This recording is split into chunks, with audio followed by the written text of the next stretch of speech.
trying to get their rhythm. First and extra long, a keeper here for Herman. He's been shifty in the open field, makes 2 cuts, 3 cuts into the end zone. Touchdown, Blue Jays. From the Marshall 37. Snap back, a quick screen. Left, that is Luke Hartz. He cuts upfield, bounces off a couple defenders.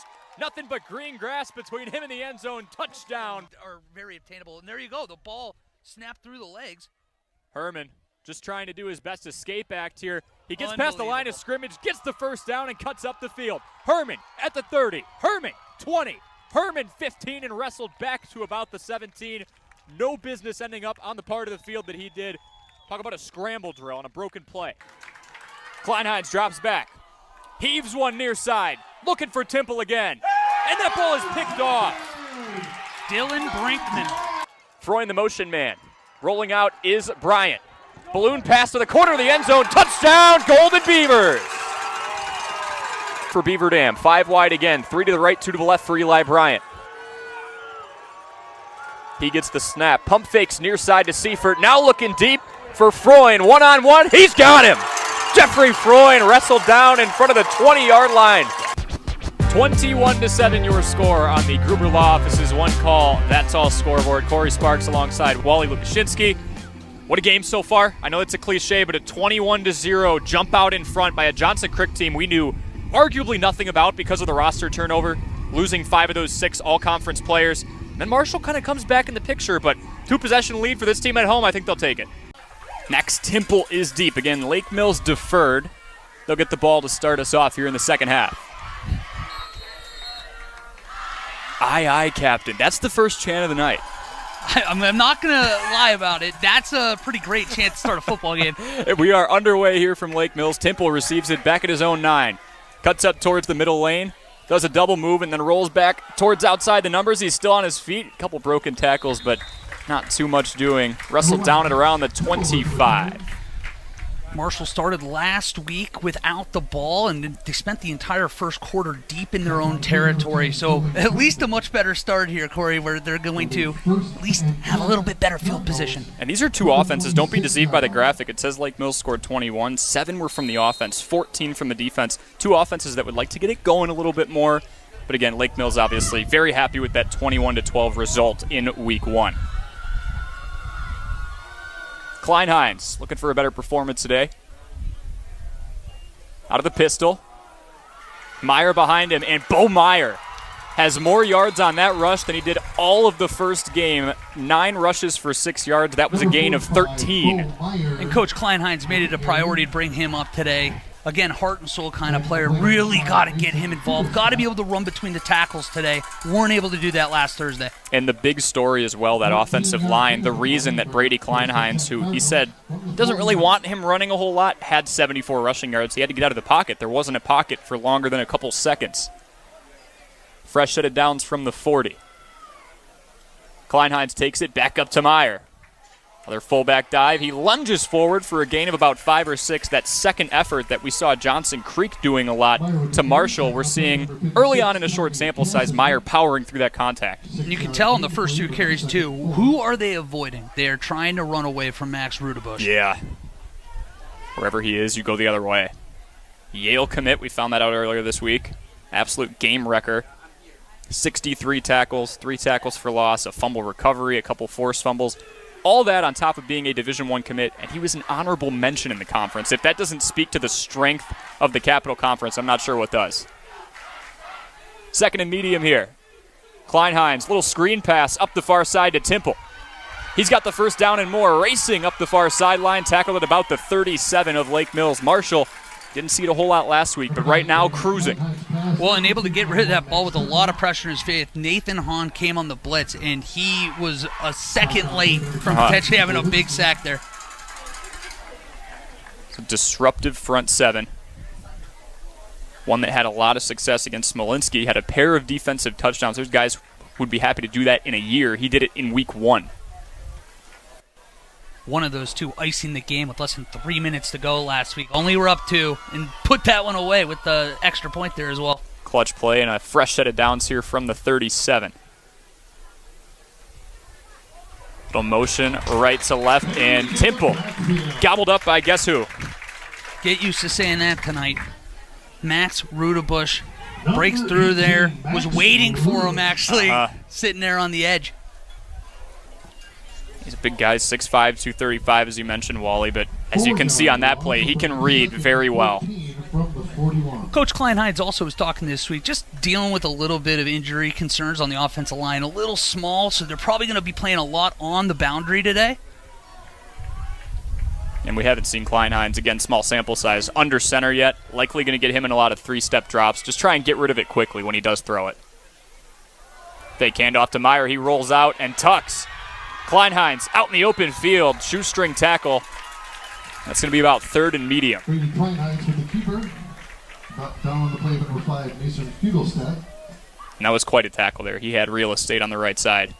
Yeah, and he had Rudebush about 2 yards behind him, chasing him down there from the backside.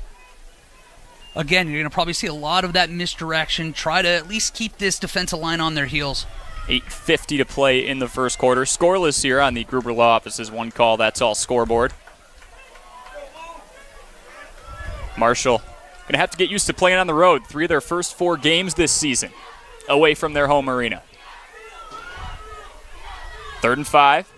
Snap back to Klein-Hines. He hands off to Meyer. That play initially wrecked in the backfield, but he stumbles, bumbles, and tumbles forward for a first down. You said it. He kept those legs moving. It looked like he was going to be short, 4th and 3-ish. Instead, he gets another 5 yards after that initial contact, and they do move the change yet again here. Now, 9 rushes for 6 yards. Not glorious by any means, but those 9 rushes in game 1 of the season, they were spread out. They stuck with him. The only time they didn't hand it off to him was when they were facing, 2-possession, 3-possession deficit. They had to throw it anyway. He's a guy they're definitely going to want. Win this game 15-20 touches to Bo Meyer. Mm-hmm. Fresh set of downs here. Snap back to Klein-Hines. Fakes a screen. Now he's going deep. And overshoots his man. Mitchell Pletcher was open, too. He had a couple steps. Ball just got a little away from Brady there. A few yards out of bounds. That's the outside the numbers guy for him, Wally. 15 receptions last year.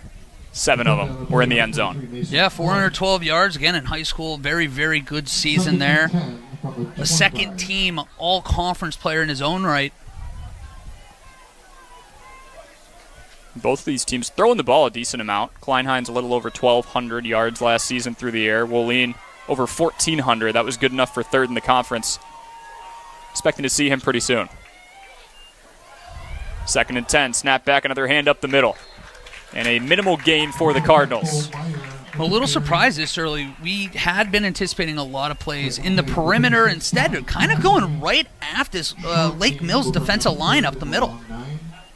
And it feels like a lot of those rushes are behind or at least in the vicinity of Noah Killian, 6'6", 270-pound senior. If there's a strong part of this offensive line that has been stable so far, it's been him. Well, if you can get a guy like Meyer going, too, he's the type of guy that gets harder and harder to bring down the longer this game goes on. Absolutely, a bruiser. 3rd and 9 here. Klein-Hines waiting for it. He claps, a handoff over to Temple. Scissors through a couple defenders, does a spin. Near side, he's got real estate. And we'll see where they mark him down. You got it by about 1 yard there. 3rd and 9, you go with that little misdirection there. 10 yards on the outside, breaks another tackle, running hard early. I think you can tell after last week, this is a Cardinals team that's coming out with a lot of energy, something to prove today. And we talked about that parallel with Johnson Creek. They took that team down in the season opener last year, and what did the Blue Jays do, right? Rattled off 9 straight. Long way to go to expect that from a team that's pretty hurt, but good start on this first drive. Lake Mills looking for a stop here. Fresh set of downs from the 15. Klein-Hines drops back and overshoots his man again. Looks just like a little miscommunication there. Looked like he was sitting down there, Max Temple that is, and Brady thought he was going to continue on that slant route, threw a little angle inside. Yep. Yeah. Also can't help but tell, I heard a Johnson Creek in there. It wasn't Crick that time. We're not in the Crick anymore, yeah. Man, that's a shame. We do it for the locals when we're with the locals. I'm out there for you, Cricks. The Crick Jays, I got you. 2nd and 10 coming up here. 6:33 to play. We have a prolonged drive here. 5.5 minutes for Marshall early on. Scoreless on the Gruber Law Office's one call, that's all scoreboard. All right, 2nd and 10. Here's Klein-Hines. Meyer behind him again. Fake handoff to Meyer. And Carter Pettit takes it up the middle, maybe gets back to the line of scrimmage. Well, now is that same play that they converted on that 3rd and 9. They just flipped the side of it there, and that time very ready for it, 1-yard loss, and now putting them in another 3rd and long. And a team that might not be kicking field goal here. We might be looking at 4-down territory. That's true. Only 1 field goal attempted last year. A team that, if they can make it 4th and manageable, might be seeing this as a 2-play sequence. And for Lake Mills, it's a defense that, regardless of where that ball is on the field, lots of confidence in them after week 1. 2 defensive touchdowns. They can flip this game on its head at any moment. Snap to Kleinheinz. He rolls left and is brought down. Tommy Cassidy, one of 8 seniors on this squad. Capital Conference honorable mention, registers the first sack of the game, and what a big play. A huge play, and he read that right off the snap. Wasn't fooled by that little rollout to the left, and that's his first sack of the last 2 years. So looking good here early from Tommy Cassidy. And in timely fashion, too. We have your credit card. Well, and this is just where it gets so hard. When you're down there in the red zone, space shrinks. You're not really threatened over the top. You can really be aggressive up there, and this is where we saw Marshall struggle last week. It's a limited playbook. At 4th and 26. Kleinheinz drops back. Going over the middle and throws into a flurry of defenders. Turnover on downs. Lake Mills takes over.